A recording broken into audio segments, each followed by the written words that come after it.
बिस्मिल्लाहिर्रहमानिर्रहीम, अस्सलाम वालेकुम। मैं उस्मान हैदर। आज की बड़ी ज़बरदस्त किस्म की स्टोरीज़ हैं जी जो कि आपके साथ शेयर करनी है। पहली खबर तो यह है कि इस्लामाबाद हाई कोर्ट की जानब से एक बड़ा स्टेप लिया गया है। यूं महसूस हो रहा है कि जैसे तरीके साहब की जो सीटें छीनी गई थी उसके बकौल महसूस यूँ हो रहा है कि उनकी वो सीटें जो है वापस मिलने का जो सिलसिला है वो शुरू हो चुका है, रिवर्स गियर लग गया है और नून लीग को जो है बड़े ज़बरदस्त किस्म के झटके जो है वो लगना शुरू हो गए हैं। पहला झटका जो है वो आज इस्लामाबाद हाई कोर्ट ने लगाया है। और दूसरी अहम तरीन जो स्टोरी है वो आज की ये है कि पाकिस्तान तहरीक इंसाफ ने इत्तेहाद कर लिया है। सुन्नी इत्तेहाद कौंसिल के साथ इत्तेहाद किया है, MWM के साथ इत्तेहाद नहीं किया। इस वाले से डिटेल आपको सामने रखनी है। और जो तीसरी बड़ी अहम स्टोरी ये है कि जो कैदी नंबर 804 है उसके नारे जो हैं वो अब हर तरफ लग रहे हैं, चाहे वो क्रिकेट के मैदान हों, चाहे वो सियासत के ऐवान हों। हर जगह जो है उसके नारे जो है वो लग रहे हैं और इंतज़ामिया जितना रोक रही है तमाशाइयों को, तमाशाई उतना ज़्यादा छिड़ रहे हैं और वो इमरान खान के नारे लगा रहे हैं। तो आते हैं जी डिटेल की तरफ। आज इस्लामाबाद हाई कोर्ट ने पाकिस्तान तहरीक इंसाफ के उम्मीदवारों के हक़ में एक बड़ा ज़बरदस्त किस्म का फ़ैसला दिया है। और इस्लामाबाद के 3 हलके हैं, NA46, NA47 और NA48 कौमी असम्बली के।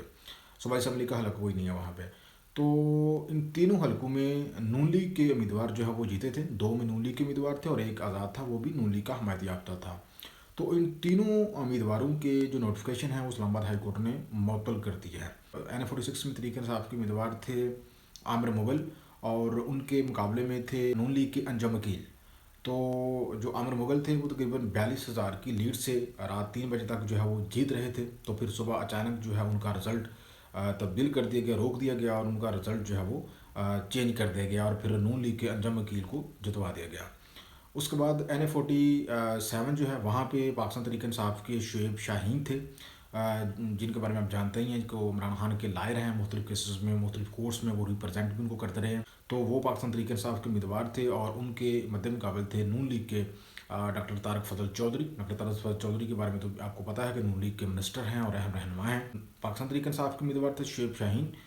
वो 53,000 की लीड से जो है यहाँ से जीत रहे थे NA47 से। तो उनका रिज़ल्ट भी रोक लिया गया और फिर सुबह हुई तो उनका रिज़ल्ट जब अनाउंस हुआ तो उनको हरवा दिया गया। उसके बाद NA48 है, वहाँ पे तहरीक इंसाफ के मुगल थे और उनके मद्दे मुकाबले थे आज़ाद उम्मीदवार राजा खुर्रम नवाज़। वो भी नून लीग के हिमायती याफ्ता थे।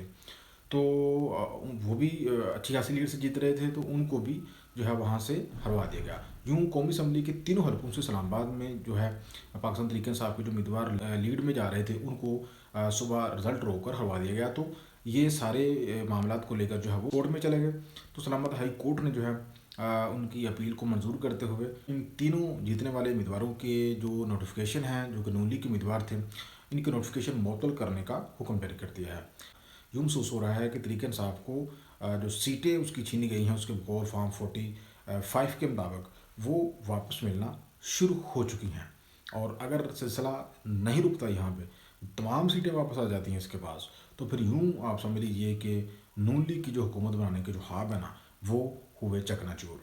और यही वजह है कि तहरीक इंसाफ जो है वो आने वाले वक्त में हुकूमत बनाने के दावे कर रही है। वो इसी बुनियाद पर कर रही है कि अगर अदालतें जो है वो आइन और कानून को मद्देनज़र रखते हुए फ़ैसले करती हैं और जो उनके पास फॉर्म 45 हैं उनके मुताबिक अगर वो फ़ैसले करती हैं तो नून लीग के हवाले से जो तहरीक इंसाफ इल्ज़ाम लगा रही है कि तकरीबन 50 से 60 सीटें जो है वो ऐसी हैं जो कि छीनी गई हैं कौमी असम्बली में भी और सूबाई हलकों में भी, खासतौर पर पंजाब असम्बली के हलकों में और कराची के हलकों में।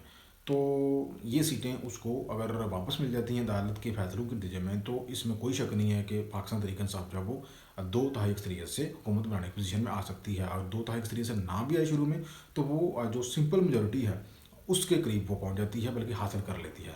तो नून लीग के लिए यहाँ पे मैं समझता हूँ कि उल्टी गिनती जो है वो शुरू हो चुकी है। आल्दो नून लीग जो है उसके जो उम्मीदवार हैं उनके पास भी फॉर्म 45 के बारे में कहा जा रहा है कि उनके पास फॉर्म 45 हैं और ये कहा जा रहा है कि मुबैना तौर पर शायद वो फेक फॉर्म 45 हैं। वो इसलिए जो तरीके साफ के उम्मीदवार हैं ना, जो उनके पास फॉर्म 45 हैं, सेम फॉर्म 45 जो हैं वो दूसरी जमातों के पास भी हैं। जैसे कि TLP उसने भी कहा है कि जो हमारे पास फॉर्म 45 हैं उनके मुताबिक ही तरीके साफ के उम्मीदवार जीत रहे थे। तो इस तरह से जमात इस्लामी के पास जो फॉर्म 45 हैं वो भी तरीके साफ को फॉर्म 45 के साथ मैच कर रहे थे। अगर अदालत जो है मज़ीद गहराई में जाती है और ऑडिट करने का हुक्म देती है कि दोनों के फॉर्म 45 को ऑडिट किया जाए, तो ज़ाहिर है फिर इनके पास जो फॉर्म 45 हैं तहरीक इंसाफ के उम्मीदवारों के पास, और जो दूसरी जमातें भी कह रही हैं कि उनके पास भी सेम है, तो फिर इनके जीत के जो इम्कानात हैं वो दीवार पे लिखे हुए हैं। तो इस तरह से नून लीग के पास ये जो सीटें उन्होंने चीनी हैं, अवामी मैंडेट जो चीना है, वो ज़्यादा देर तक उनके पास नहीं स्टे कर सकती अगर अदालतों ने स्टैंड ले लिया तो इसलिए जो मामलात हैं ये मुझे बेहतर होते हुए दिखाई नहीं दे रहे, और आने वाले दिनों में जो अदम इस्तेहकाम है वो मज़ीद बढ़ने जा रहा है। अगर अदालतों ने स्टैंड ले लिया, सीटें वापस मिल गई, तो नून लीग के पास तो वही 16-17 सीटें रह जाएंगी, उसके पास तो ज़्यादा सीटें होंगी नहीं, क्योंकि उसके बारे में ये दावा किया जा रहा है कि उन्होंने 16-17 सीटें ही जीती हैं और बाकी जो सीटें हैं वो उनको जितवाई गई हैं। इसका वाज़ेह तौर पर सबूत जो है वो कमीशन रावलपिंडी का जो कन्फेशन है वो हमारे सामने आ चुका है, जिसमें उन्होंने कहा है कि उन्होंने खुद ब्लंडर किया है। पिंडी के कई हलकों से जो 70-70 हज़ार की लीड लेकर जीतने वाले जो उम्मीदवार थे उनकी जीत को हार में तब्दील कर दिया। तो लेट्स सी व्हाट हैपेंड।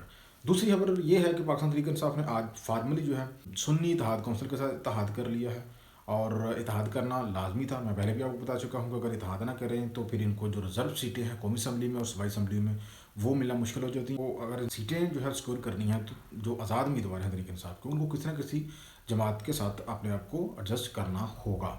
तो ये भी कहा जा रहा है कि इलेक्शन कमीशन जो है रिजर्व सीटें नहीं देगा, क्योंकि कोई ना कोई इसमें कोई टेक्निकल फॉल्ट निकाल देगा। लेकिन अगर उसके जो आज़ाद उम्मीदवार हैं वो अगर किसी सियासी जमात में शामिल हो जाते हैं, तहरीक इंसाफ की इत्तेहादी की जमात में शामिल हो जाते हैं, तो फिर वो अपनी वफादारी नहीं तब्दील कर सकेंगे आने वाले वक्त में, जैसा कि हुआ। अगर वो वफादारी तब्दील करेंगे तो वाम ज़ाहिर उनको रिजेक्ट करेंगे इलेक्शन में। यही वजह है कि पाकिस्तान तहरीक इंसाफ ने सुन्नी इत्तेहाद कौंसिल के साथ इत्तेहाद कर लिया। MWM के साथ इत्तेहाद नहीं किया गया, उसकी वजह यह है कि वो अहले तशरीह बैकग्राउंड की हामिल जमात हैं। तो खैबर पख्तूनख्वा में चूँकि मेजोरिटी जो MNAs हैं और MPs हैं उनका जो तल्लक है वो सुन्नी सेक्ट से है, तो इस वजह से उनकी तरफ से जो है वो इतराज़ आया था। तो इस वजह से MWM के साथ इत्तेहाद करने का फ़ैसला जो है उसको वापस ले लिया गया है पाकिस्तान तहरीक इंसाफ की तरफ से। उसके बाद जी आखिरी खबर ये है जी, PSL जो है इस दफ़ा हुकूमत पंजाब के लिए और इंतज़ामिया के लिए सरदर्द बन गई है। वो इसलिए कि अब वहाँ पे पहले तो जो शायकीन होते थे वो अपने अपनी टीमों के नारे लगाते थे और अपने अपने इलाकों के नारे लगाते थे, लाहौर के अंदर वाले लाहौर के नारे लगाते थे। अब वहाँ पे सूरत ये है कि वहाँ पे जो शायकीन हैं वो इमरान खान और कैदी नंबर 804 के नारे लगा रहे हैं और मरीम के पापा चोर हैं जैसे नारे लगा रहे हैं। वो अब अच्छा खासा सरदर्द बना हुआ है इंतज़ामिया के लिए।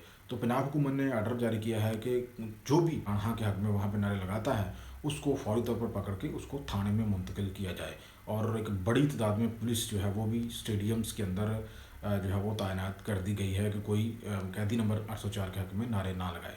तो सूरत हाल तो यह है कि जनाब आप जितना इस कौम को दबाएंगे ये कौम उतना ही उठेगी, ये तो हकीकत है। किसी भी चीज़ को आप जितना दबाते हैं उस ज़िद में वो चीज़ ज़्यादा होती है। तो यूँ महसूस हो रहा है कि जितनी भी इनकी तदबीरें हैं वो सारी उल्ट पड़ रही हैं इनके ऊपर। तो मज़ीद अपडेट्स के लिए व्यूअर्स आप मेरे साथ रहिए। खुदा हाफिज़।